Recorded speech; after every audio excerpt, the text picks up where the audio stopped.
प्रधानमंत्री नरेंद्र मोदी के केंद्र सरकार के आज 8 साल पूरे हो रहे हैं। 8 साल पर बीजेपी कई तरह के कार्यक्रम कर रही है, लेकिन सबसे आज जो खास कार्यक्रम प्रधानमंत्री नरेंद्र मोदी ने सुबह किया वो कोरोना काल में अनाथ बच्चों के खातों में फंड ट्रांसफर किए।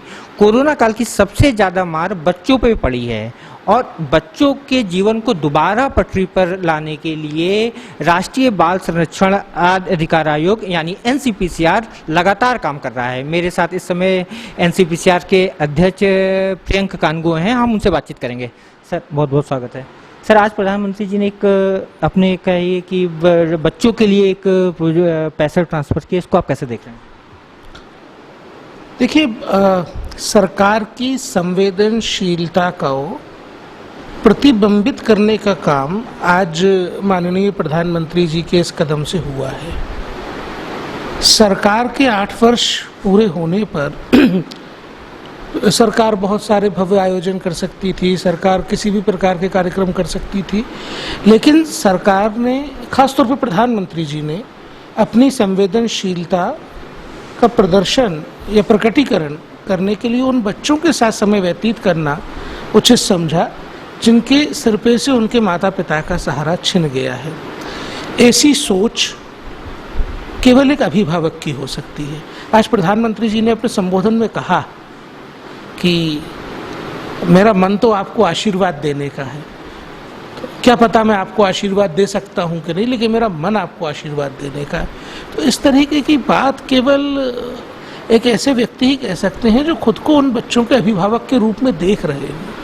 और जो ये योजना है पीएम केयर्स फॉर चिल्ड्रन, ऐसी योजना भारत में कभी नहीं बनी, ऐसी योजना दुनिया में कभी नहीं बनी। देखिए, महामारी पहली बार नहीं आई, महामारियां हमेशा आती रही हैं। बच्चे अनाथ महामारियों के चलते, नेचुरल कैलेमिटीज के चलते होते रहे हैं, लेकिन ये तय करना कि बच्चों का भविष्य सुरक्षित रहे और ना केवल आर्थिक स्वास्थ्य के दृष्टिकोण से, उनकी मनोवैज्ञानिक दृष्टिकोण से, इमोशनली वो लोग स्ट्रेंथन रहें, बच्चे अपने आप को अकेला महसूस ना करें, इन सारे एस्पेक्ट्स को कवर करते हुए जो एक योजना बनी है वो अपने आप में अनूठी हो। पूरी दुनिया निश्चित रूप से इस योजना का अनुकरण करेगी। सर, ये कहें कि आप प्रधानमंत्री जी की मूल भावनाओं को आपने बहुत पहले आत्मसात कर लिया था और एनसीपीसीआर बराबर कोरोना काल में बच्चों के लिए कर रहा था, बच्चों में एंजाइटी, तनाव प्रबंधन के लिए आपने किया। आगे क्या एक कार्य योजना है और अभी तक क्या काम है? देखिए, मैं आपको एक उदाहरण देता हूँ। हम लोगों ने सुनामी का प्रकोप देखा तमिलनाडु में, कई परिवार काल कलवित हो गए और उसके बाद हुआ ये कि वहाँ पे ऑर्फनेजेस की, चिल्ड्रन होम्स की एकदम मशरूमिंग हो गई। हर बच्चे को उठा के उन्होंने चिल्ड्रन होम में रखना शुरू कर दिया। वो एक समय था जब बच्चों का सर्वांगीण विकास किस प्रकार होगा इसको लेकर सरकारों की सोच ही सीमित थी। आज एक समय है जब सरकार ने यह तय किया कि बच्चों का परिवार मिले, वो बच्चों का पहला अधिकार है। आपको जानकर हैरानी होगी कि इन 4700 बच्चे जिनके आज बेनिफिट ट्रांसफर माननीय प्रधानमंत्री जी ने किए हैं, उनमें से केवल 100 के आसपास 116 120 ऐसे बच्चे हैं जिनको चिल्ड्रन होम में रखने की जरूरत पड़ रही है। बाकी सभी बच्चे एक आर्थिक सुरक्षा के साथ, एक इमोशनल सुरक्षा के साथ, अपनी पढ़ाई के सभी अवसरों के साथ, अपने रिश्तेदारों में, परिवारों में उनका पालन पोषण हो रहा है और उनका विकास सुनिश्चित हो। ये परिवार की जगह कोई नहीं ले सकता। अब आज मैं भी जिन बच्चों से मिला, जिस बच्चे की माँ और पिता नहीं रहे, वो अपनी दादी के वात्सल्य में पल रहा है। एक बच्चे से मैं मिला, वो अपनी बहन के और उसकी बहन के जो पति हैं वो माँ बाप का प्यार दे के बच्चों को पाल रहे हैं। तो ये जो भारत की परिवार की परंपरा है, इस परंपरा को पुनर्जीवित, संरक्षित और पुनर्स्थापित करने का पुनर्स्थापित करने का जो संदेश है वो इस प्रकार की योजना दे रही है। सर, एनसीपीसीआर कैसे कर रहा है बच्चों के लिए काम, तनाव प्रबंधन के लिए, या सोशल मीडिया का बहुत दुष्प्रभाव पड़ा है बच्चों को ऑनलाइन? देखिए, एनसीपीसीआर हर तरीके की परिस्थिति में, चाहे वो कोविड का मामला हो, कोविड में न केवल ऑर्फन बल्कि इनके अलावा भी जिस तरीके की परेशानियों में पीड़ित बच्चे रहे, उन सबकी चिंता लेने का काम कमीशन ने लगातार किया। हमने ये इंश्योर किया कि इन बच्चों के डेटा का दुरुपयोग ना हो, इन बच्चों के नाम का दुरुपयोग करके हमने ऐसे मामले पकड़े। मध्य प्रदेश से ही हमने ऐसे मामलों को नोटिस में लिया जहाँ पर कि कोविड से प्रभावित हुए बच्चों का डेटा विदेशी एनजीओस के माध्यम से बाहर भेजा जा रहा था और उनके नाम पे फंडिंग ली जा रही थी। तो कमीशन ने सबको सख्ती से रोका। कमीशन ने ये भी तय करने का काम किया है कि बच्चों को न केवल एक पारिवारिक वातावरण मिले बल्कि उनको सरकार की सभी योजनाओं के माध्यम से संरक्षण देने का काम किया जा सके। ये तो एक पक्ष हुआ।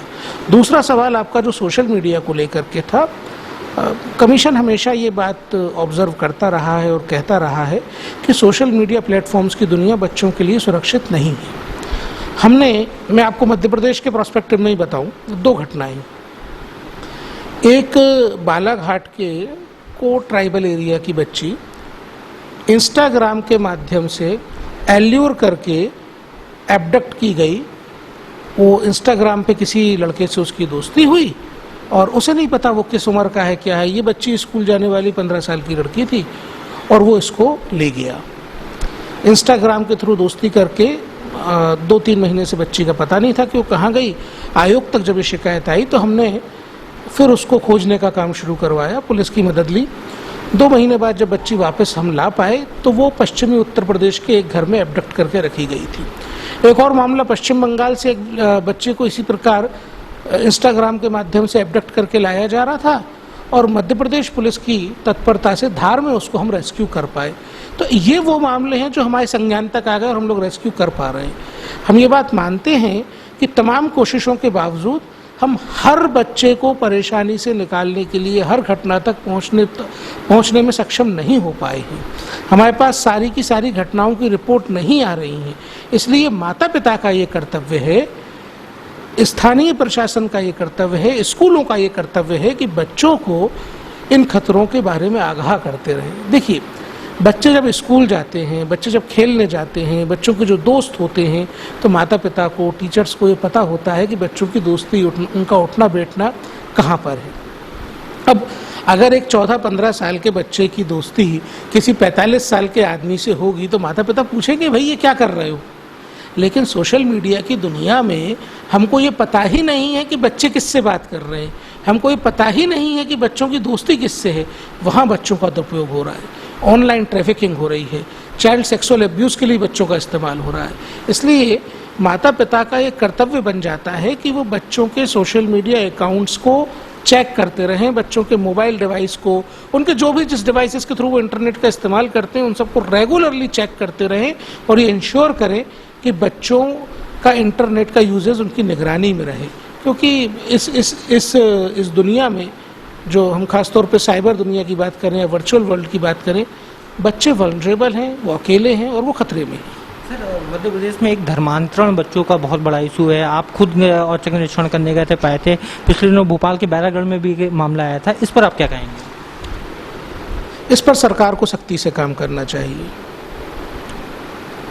मतलब I have bunch of cases, मेरे पास ऐसे मामलों का ढेर लगा हुआ है जिन पर प्रशासनिक उदासीनता के कारण कार्रवाई नहीं हो रही है। और मैं फिर मध्य प्रदेश सरकार को आगाह करना चाहूँगा, खासतौर पे यहाँ के गृह विभाग को, कि आपके पास एक सख्त कानून है। मध्य प्रदेश देश के उन चुनिंदा राज्यों में से है जहाँ सबसे पुराने समय से धर्मांतरण विरोधी कानून है, लेकिन दुर्भाग्य है कि हम उसका पूरा उपयोग नहीं कर पा रहे। मेरे पास ऐसे मामले हैं जहां बच्चों ने अपने स्टेटमेंट्स में क्वाज़ी जुडिशियल बॉडीज़ को ये बताया है कि उनके गले में क्रॉस लटका दिया जा रहा था, उनको क्रिश्चियन इंस्टीट्यूट्स में रख के उनसे प्रेयर करवाई जा रही थी, उनको कन्वर्ट करने का प्रयास किया जा रहा था। वो शाकाहारी परिवारों के बच्चे थे, उनको मांसाहार खिलाने को दिया जा रहा था। वो दलित बच्चे थे, वो अनुसूचित जनजाति के बच्चे थे, उनके साथ इस तरीके का दुर्व्यवहार करने की कोशिश की जा रही थी, लेकिन पुलिस है कि उन पे FIR दर्ज करने को राजी नहीं है। एक और मामला मैं आज बात निकली है तो वो भी आपको बता ही दूं। एक शिबू थॉमस नाम का आदमी है, यहाँ भोपाल में रहता है, अमेरिकन नागरिक है और यहाँ पे एक बड़ा संस्थान अपना चलाता है भोपाल में, एक परसेक्यूशन रिलीफ नाम की वो रिपोर्ट प्रकाशित करता है। उस रिपोर्ट में वो ये लिखता है कि भारत में जो ईसाई धर्मावलंबियों के चर्च हैं उनके पादरियों पर बच्चों से रेप करने के झूठे मुकदमे बनवाए जाते हैं। उसने अपनी रिपोर्ट में ये लिखा कि भारत में क्रिश्चियंस रिलीजियस ऑर्गेनाइजेशंस के जो ऑर्फनेज हैं, जो अनाथ आश्रम हैं, उनको सरकार की संस्थाएं ज़बरदस्ती खाली करवा देती हैं। उसने लिखा कि यहाँ का जो किशोर न्याय तंत्र है वो क्रिश्चियन संस्थाओं का परसिक्यूशन करता है। हमने मध्य प्रदेश सरकार को नोटिस दिया, हमने बोला कि भाई जुवेनाइल जस्टिस एक्ट है या पॉक्सो एक्ट है, इनकी निगरानी करने का काम आयोग का है। अगर ऐसा कोई भी मामला देश में है तो हमको बताइए, हम अन्याय किसी के साथ नहीं होने देंगे, हम कार्रवाई करेंगे। 6 महीने लगातार जांच की मध्य प्रदेश सरकार के चीफ सेक्रेटरी ने और तमाम पुलिस के आला अफसरों ने। उसके बाद हमको जो रिपोर्ट दी उनका कहना था एक भी मामला सत्य नहीं पाया गया। लेकिन इस झूठी रिपोर्ट से हुआ क्या? ये झूठी रिपोर्ट संयुक्त राष्ट्र की जनरल असेंबली में पढ़ी गई। ये झूठी रिपोर्ट अमेरिका की एक जुबली प्रोजेक्ट नाम की संस्था ने वहाँ के United states commission for international religious freedom को दी। भारत को इन रिपोर्ट्स के आधार पे क्रिश्चियंस को प्रताड़ित करने के मामले में दुनिया में 3रे नंबर का देश माना गया। हमारा इतना अपमान हुआ। एक सरकार जो दिन रात सबका साथ सबका विकास के लिए काम कर रही है, एक प्रधानमंत्री जो हमेशा सभी को लेकर के साथ चल रहे हैं, उनको भोपाल का रहने वाला एक बाशिंदा इस प्रकार पूरी दुनिया में झूठा बदनाम कर रहा है। और मध्य प्रदेश की पुलिस जो है उस पर FIR कायम नहीं कर पाई। ये अकर्मण्यता की मिसाल है। चेतना चाहिए, ऐसी घटनाओं को रोकना चाहिए। सर, एक बहुत बड़ा और समस्या है मध्य प्रदेश में बच्चों के कुपोषण का। इसको आप कितना गंभीर मानते हैं और क्या सरकार को कोई आप अपनी तरफ से संस्तुति देंगे? देखिए, एक बड़ा भ्रष्टाचार का मामला हमने पकड़ा और आप सभी को मालूम है वो मामला, जिसमें 1,65,000 बच्चों का डेटा ही गलत दिया जा रहा था। दुर्भाग्य है कि मध्य प्रदेश सरकार के आर्थिक अपराध अन्वेषण ब्यूरो के पास वो पिछले 1 वर्ष से ज़्यादा से लंबे थे और अब कोविड की स्थितियां ठीक हुई हैं तो हमको उम्मीद है कि वो उसमें FIR दर्ज करेंगे, कार्रवाई करेंगे। देखिए, सरकार जब तक भ्रष्टाचारियों पे सख्त कार्रवाई नहीं करेंगी तब तक सरकारों का इकबाल बुलंद नहीं होगा। जब तक इकबाल बुलंद नहीं होगा तब तक अपराधियों के मन में भय नहीं व्याप्त होगा। मैंने एक बात बोली कि इस तरीके की चीज़ों पर कार्रवाई होनी ही चाहिए। बाकी मध्य प्रदेश में कुपोषण को लेकर के जो समस्या है उनमें एक बड़ी चीज़ जो फोर्टिफाइड ग्रेन्स को लेकर के अब प्रधानमंत्री जी ने शुरू की है, वो जैसे जैसे लागू होने की गति है उसके अनुसार लागू होगी। हम निश्चित रूप से कुपोषण की स्थिति से बाहर आने की ओर बढ़ सकेंगे। लेकिन हमको चाहिए ये कि हम भारत सरकार ने जो गाइडलाइंस निर्धारित की हुई हैं उनका पूरा पालन करें। सर, एक सवाल है कि यूनिसेफ है जो बच्चों के लिए काम करती है, संस्था है, वो मध्य प्रदेश में सक्रिय है। क्या उसके काम को लेकर भी कई तरह के सवाल उठ रहे हैं? क्या आप संतुष्ट हैं उससे? देखिए, आयोग यूनिसेफ के काम को लेकर के संतुष्ट है ये मैं नहीं कह सकता। हमने समय समय पर सरकार को चेताया है। हमने मध्य प्रदेश में ये पाया कि यूनिसेफ के पार्टनर NGOs वल्नरेबल बच्चों का डेटा इधर उधर कर रहे थे और उनके नाम पे फिर फंडिंग कलेक्ट कर रहे थे। हमने यूनिसेफ के कर्मचारियों को यहाँ पॉलिटिकल एक्टिविटीज़ में संलिप्त पाया। हमने यूनिसेफ के वो एम्प्लॉइज़ जो सरकार को एडवाइस देने का काम करते हैं उनको ये इस तरीके की एक्टिविटीज़ में इन्वॉल्व पाया जो गाहे बगाहे सार्वजनिक प्लेटफॉर्म्स पर सरकार की निंदा करने वाली बात तो चलिए ठीक है, कम्युनिस्ट विचारधारा से प्रेरित होकर लगातार एक पक्षीय बात करते हैं और उसी प्रकार की कार्रवाई उनके कृत्यों में परिलक्षित होती है। एक लोली चंद करके यहाँ पे कर्मचारी है, उसके बारे में मैंने कई बार कहा भी, मध्य प्रदेश सरकार को भी कहा कि भाई इस प्रकार के लोगों के रहते आप अनबाइज्ड वे में काम नहीं कर पाएंगे। वो तो एक पॉलिटिकल पार्टी के मेंबर की तरह व्यवहार करता है। तो विशुद्ध रूप से राजनीतिक उद्देश्यों के लिए काम करने वाले लोग बच्चों के हित में तो काम नहीं कर सकते। ये UN एजेंसीज के प्रोटोकॉल के भी खिलाफ है और सरकार को इस बारे में ध्यान देना चाहिए। ये थे प्रियंका कानगो जिन्होंने हर सवाल का बेबाकी से जवाब दिया। भोपाल से वेब दुनिया के लिए विकास की रिपोर्ट।